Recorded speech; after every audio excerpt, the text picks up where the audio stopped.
existing in the said way in this central point of the beings of this big contemporary group, and rubbing shoulders on various occasions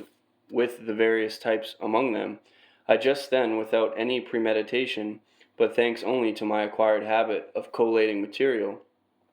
so to say by the way, for those statistics of mine which, as I have already told you, I gathered during the whole of my last personal sojourn among your favorites, for the purpose chiefly of comparing the extent to which all the illnesses and all the strange what are called being subjective vices existing among the beings of the different groups are spread, I constated a fact which greatly interested me, namely, the fact that in the common presences of almost half of all the three-brained beings I met there, the proceeding functioning of the transformation of the first being food is disharmonized, that is, as they themselves would say, their digestive organs are spoiled,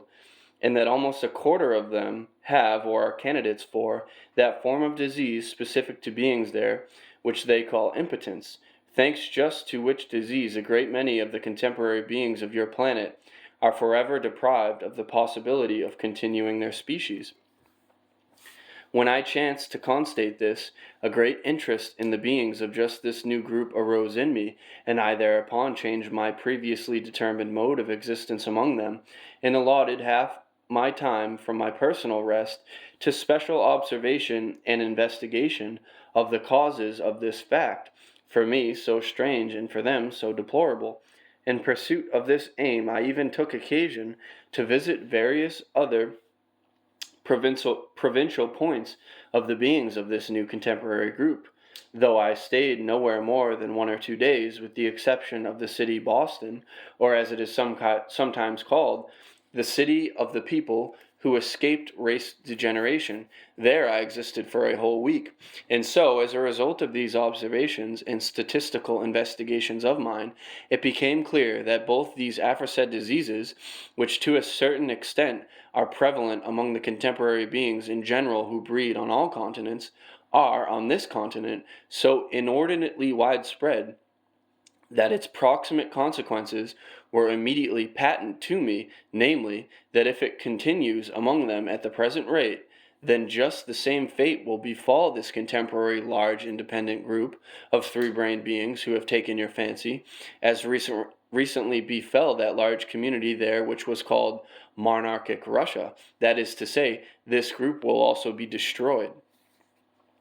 The difference will be only in the process of the destruction itself. The process of the destruction of the large community monarchic Russia proceeded in consequence of the abnormalities of, so to say, the reason of the power-possessing beings there, whereas the process of the destruction of this community America will proceed in consequence of organic abnormalities. In other words, the death of the first community came from, as they say, the mind, whereas the death of the second community will come from the stomach and sex of its beings. The point is that it has long ago been determined that in general the possibility of a long existence for a three-brained being of your planet depends at the present time exclusively only on the normal action of these two aforementioned being functions, namely upon the state of their, as they say, digestion, and upon the functioning of their sex organs.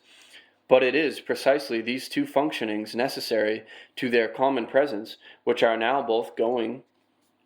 in the direction of complete atrophy, and moreover at a highly accelerated tempo. This community America is at the present time still quite young. It is still, as they say there on your planet, like an infant, all peaches and cream.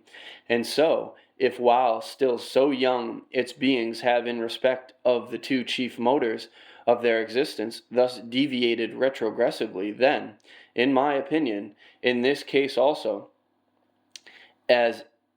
it in general occurs to everything in the megalocosmos, the degree of the further movement for the purpose of blending again with the infinite will depend on the direction and degree of the forces obtained from the initial impetus. In our great megalocosmos, there is even established for all beings with reason a law, as it were, according to which one must always and in everything guard just against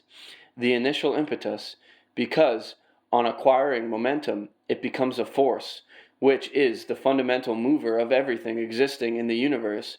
and which leads everything back to prime being.